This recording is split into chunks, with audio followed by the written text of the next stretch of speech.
نہایتی واجب کرام، میرے بزرگوں، دوستوں اور بھائیوں،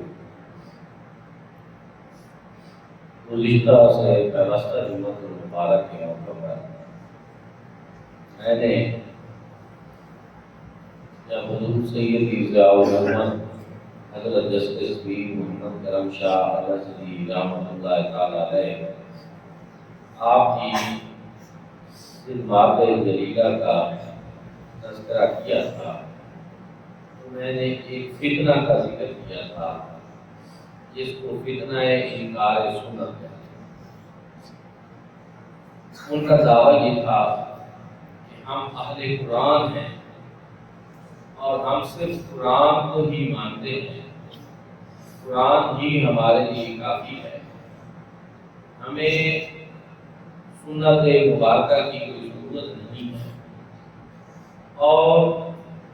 سنت مبارکہ کے حوالے سے وہ مختلف قسم کے اعتراضات کرتے تھے کہ یہ گزرے ہوئے زمانے کی باتیں ہیں، وہ ایک خاص زمانے کی سنتیں ہیں، دنیا بہت بدل گئی ہے، حالات بدل گئے ہیں، اس لیے سنت مبارکہ پر عمل کیا جائے تو ہم زندگی کی دوڑ میں پیچھے رہ جائیں۔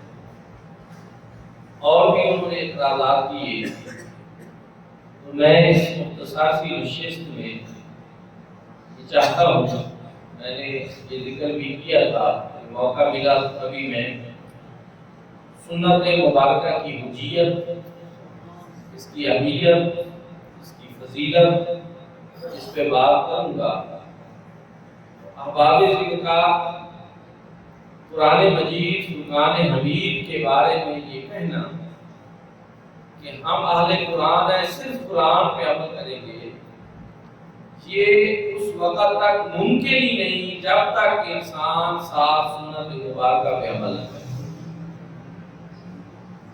ممکن ہی نہیں۔ اس کی وجہ یہ ہے کہ سنت مبارکہ پر عمل کرنے کا حکم بھی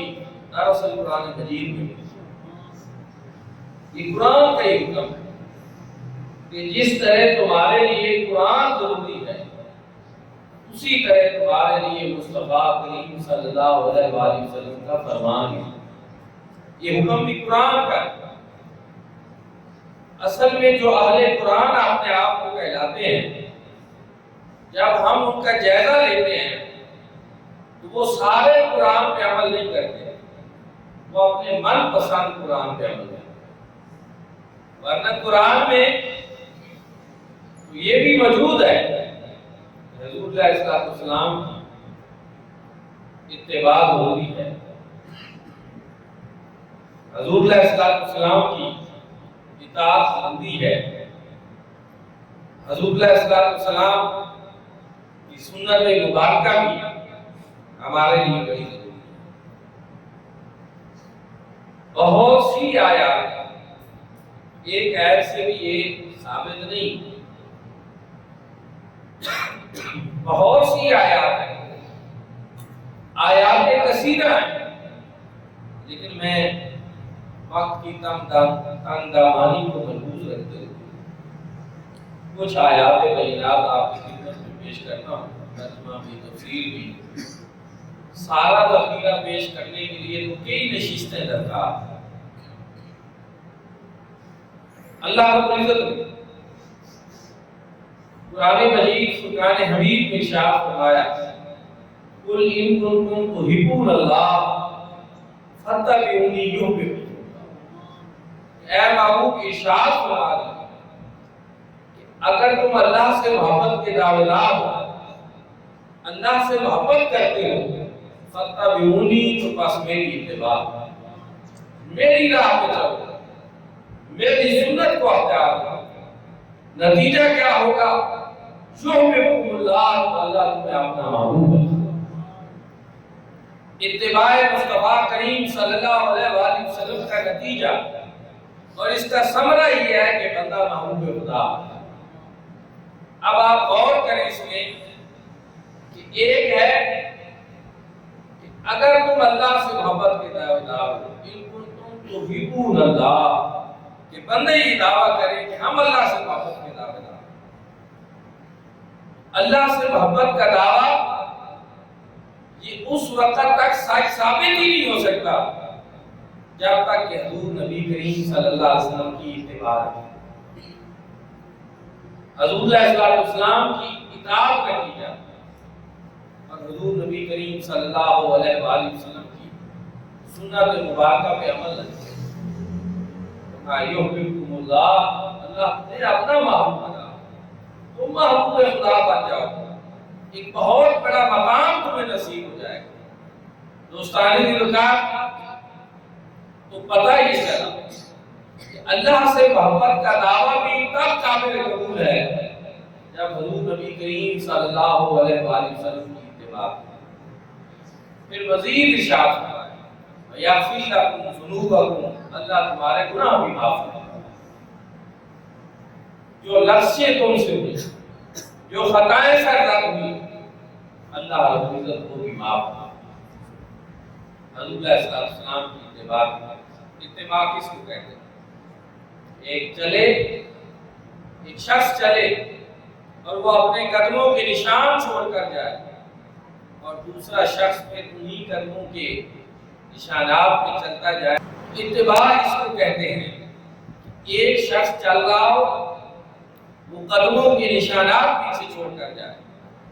دوسرا پیچھے سے آنے والا انہی قدموں کے نشانات پہ چلے، تو کہا جاتا ہے کہ فلاں نے فلاں کی اتباع لغت کی۔ اور لغت میں بھی وہ کتابیں جن کا تعلق لغات القرآن اور لغات الحدیث سے، سب کا کہنا یہ ہے کہ اقوال میں اور افعال میں اتباع کرنے کا نام ہی اتباع ہے، اور مصطفیٰ کریم صلی اللہ علیہ وآلہ وسلم کے سنت طریقے اور آپ کے اقوال اور افعال پر چلنے کا نام ہی اتباع مصطفیٰ کریم صلی اللہ علیہ وسلم، حضور کی اتباع، اور اس سے انسان کو اللہ کی محبوبیت کا مقام ملتا ہے۔ پہلے سارے گناہ معاف ہو جاتے ہیں، رب تعالیٰ کے انسان اتنا قریب ہو جاتا ہے، اور یہ حکم خود اللہ رب العزت ارشاد فرماتا ہے۔ اس سے پتہ چلا کہ حضور علیہ السلام کی سنت مبارکہ کی اہمیت یہ رب تعالیٰ نے خود قرآن مجید فرقان حمید میں اجاگر کیا۔ پھر دوسرے مقام پہ اللہ رب العزت نے ارشاد فرمایا، رب تعالیٰ نے ارشاد فرمایا وَمَن يُطِعِ الرَّسُولَ فَقَدْ أَطَاعَ اللَّهَ۔ ایک جگہ پہ ارشاد فرمایا یا ایھا الذین آمنوا اطیعوا اللہ واطیعوا الرسول، اے ایمان والو اطاعت کرو اللہ کی اور اطاعت کرو اس کے رسول۔ پھر یہ بات واضح کرنے کے لیے اللہ اور اس کے رسول کی اطاعت میں کوئی فرق نہیں، کوئی دوری نہیں، بلکہ یکسوئی ہے، یہ بھی ارشاد فرما دیا وَمَن يُطِعِ الرَّسُولَ فَقَدْ أَطَاعَ اللَّهَ، جس نے میرے رسول کی اطاعت کی اس نے اللہ کی اطاعت، حضور کی اطاعت کی اللہ کی اطاعت۔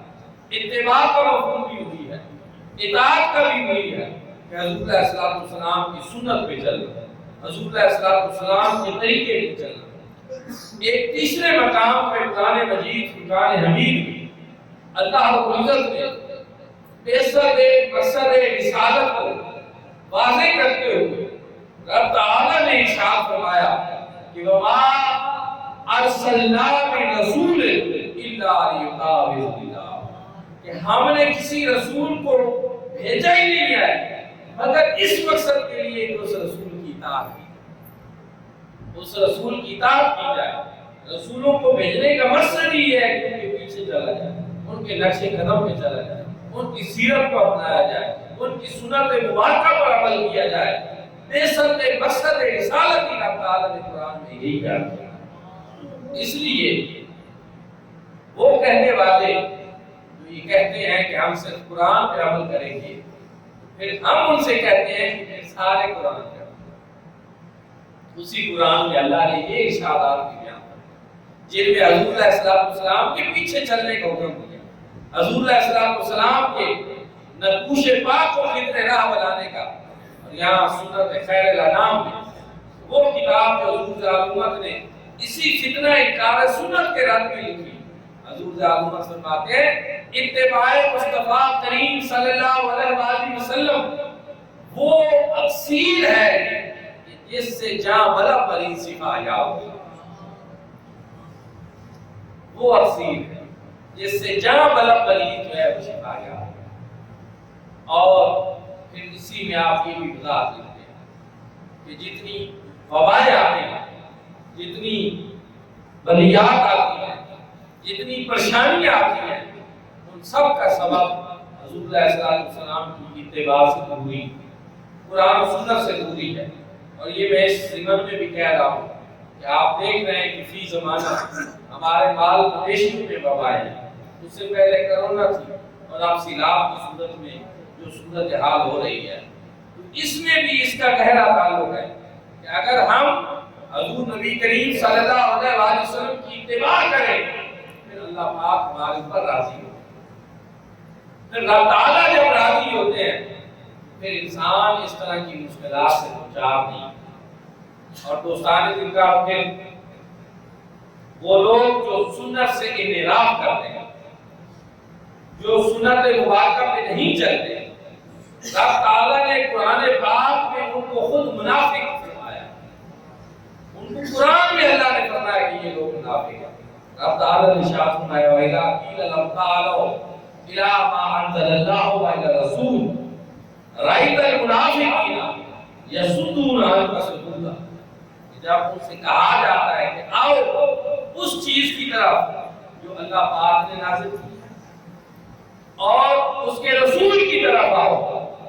رب تعالیٰ فرماتے ہیں رأیت المنافقین یصدون عنک صدودا، تو تم منافقین کو دیکھو گے کہ وہ تم سے دور ہٹتے ہیں۔ دو چیزیں ہیں اس میں، اِلیٰ مَا أَنزَلَ اللَّهُ وَإِلَى الرَّسُولِ، ایک جو اللہ نے نازل کیا اور ایک جو اللہ کا رسول ہے، ان دونوں کی طرف آؤ۔ جب تم یہ کہتے ہو تو وہ کیا کرتے ہیں؟ رائت المنافقین، تو آپ منافقین کو یہ دیکھتے ہیں کہ یصدون عنک صدودا، کہ وہ آپ سے دور ہٹتے ہیں، قرآن سے دور نہیں ہٹتے، وہ آپ سے دور ہٹتے ہیں۔ رب فرما رہا ہے کہ اللہ اور اس کے رسول کی طرف بلانا، قرآن اور سنت کی طرف بلانا۔ تو جب یہ منافقوں کو کہا جاتا ہے تو قرآن کی طرف تو آتے ہیں لیکن مصطفیٰ کریم صلی اللہ علیہ وسلم کی طرف قرآن نے ان کو منافق کہا، یہ کسی مولوی صاحب نے نہیں کہا، کسی مفتی صاحب نے نہیں کہا، یہ نشانی ان کی بیان ہے۔ وہ کیسے سکتا ہے کہ ایک اہل ایمان ہو، ایک مسلمان ہو اور وہ اللہ اور اس کے رسول کی طرف، وہ حضور سے محبت رکھے، وہ حضور کی اتباع کرے، حضور علیہ السلام سے پیار نہ کرے، وہی پیچھے ہٹے گا اللہ کے محبوب سے جس کے دل میں منافقت۔ رائت المنافقین یصدون عنک صدودا، سورۃ القیامہ میں اللہ رب یہ ارشاد ہے۔ میرے بھائیوں اور دوستوں، پھر اس سے ایک اور چیز بھی پتہ چلا کہ قرآن مجید فرقان حمید اللہ رب العزت نے صرف حضور علیہ السلام پہ نازل نہیں کی، بلکہ قرآن کے ساتھ ایک اور چیز بھی ہے جو اللہ رب العزت نے انبیاء کرام کو عطا فرمائی اور اس کو حکمت کہا جاتا ہے۔ قرآن کی ایک آیت میں نہیں، بہت ساری آیات میں ہیں، لیکن میں یہاں بطور دلیل ایک آیت کریمہ پڑھ دیتا ہوں۔ وَإِذَا أَخَذَ اللَّهُ مِيثَاقَ النَّبِيِّينَ لما علیکم من کتاب و حکمت، یاد کرو وقت جب اللہ رب العزت نے انبیاء کرام سے یہ گفتہ وعدہ کہ میں تمہیں کتاب و حکمت کی لما علیکم من کتاب و حکمت، کہ قسم ہے تمہیں اس کی جو میں دوں تمہیں کتاب اور حکمت کے ساتھ۔ اس سے پتہ یہ چلا کہ اللہ رب العزت نے انبیاء کرام کو صرف کتاب نہیں دی بلکہ ساتھ حکمت بھی عطا فرمائی۔ اور اس حکمت کا ایک حکمت ایسی ہے جو اللہ رب العزت نے اور انسانوں کو بھی عطا فرمائی ہے۔ فرمایا کہ وَمَن یُؤْتِ الْحِکْمَةَ فَقَدْ أُوتِیَ خَیْرًا کَثِیرًا، جس کو حکمت دی گئی اس کو خیر کثیر عطا فرمایا۔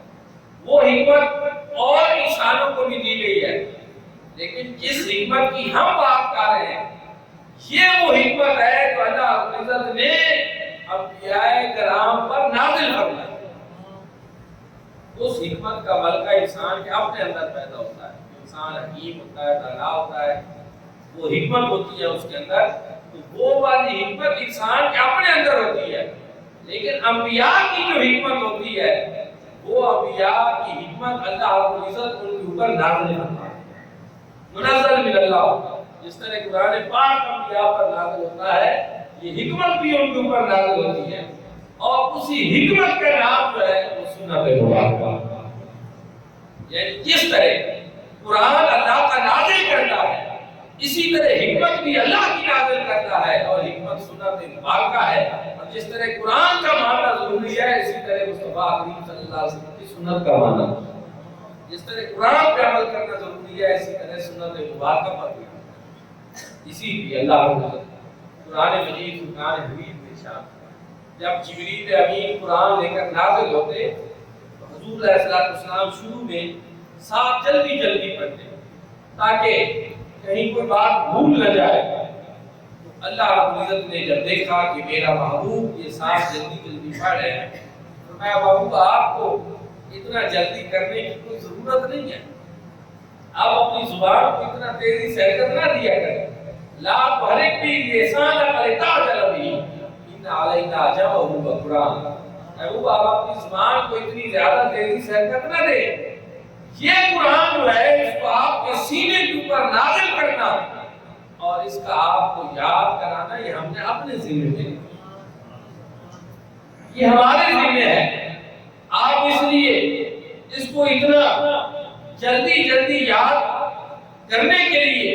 زبان کو تیز حرکت دے کر آپ نہ پڑھیں، ان علینا جمعہ وقرآن فإذا قرأناه فاتبع قرآن، جب پڑھا جاتا ہے آپ اس کی اتباع کرتے ہوئے اس کو پڑھیں،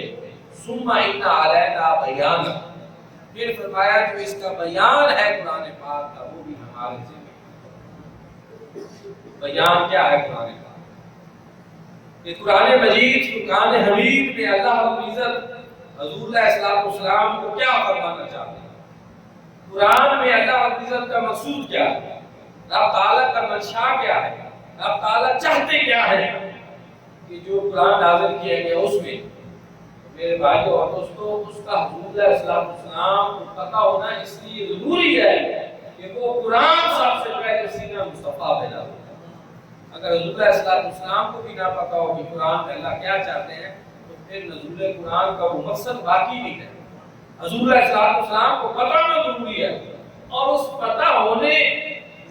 کا پتہ رب یہ دے رہا ہے کہ ثم ان علینا بیانہ،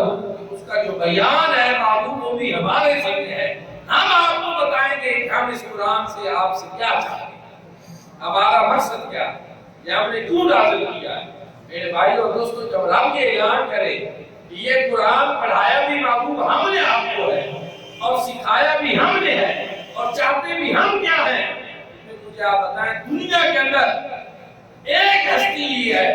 جو مصطفیٰ کریم کی ہستی ہے جس کو یہ معلوم ہے کہ اللہ رب العزت قرآن میں کیا چاہتا ہے، قرآن کا منشا کیا ہے، قرآن کا مقصود کیا ہے، اس کو صحیح سمجھنے کے لیے اہل قرآن کہلانے والوں کو بھی قرآن کا صحیح مفہوم سمجھنے کے لیے ضروری ہے کہ وہ پہلے بارگاہ مصطفیٰ پہ،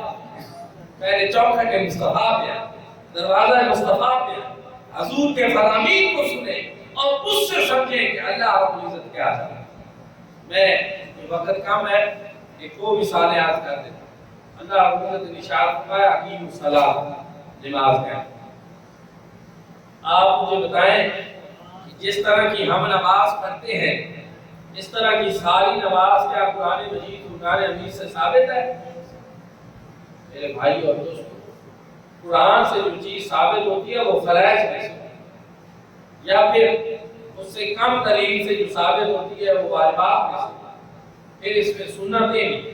پھر مستحبات بھی ہیں، اور یہ ساری چیزیں جو نماز کی ایک مخصوص حیت ہے یہ ہم نے کہاں سے سیکھی، کہاں سے ہمیں پتہ چلا؟ تو میرے بھائی اور دوستو اہل قرآن کہلانے والوں کے لیے بھی ضروری ہے کہ وہ قرآن کا مفہوم سمجھنے کے لیے حضور کے فرمان پہ حضور علیہ السلام نے ہمیں نماز پڑھ کر دکھائی، اللہ رب العزت جس طرح کی نماز چاہتے ہیں کہ تم ادا کرو وہ نماز اس طرح کی ہے، اور حضور نے ارشاد بھی فرمایا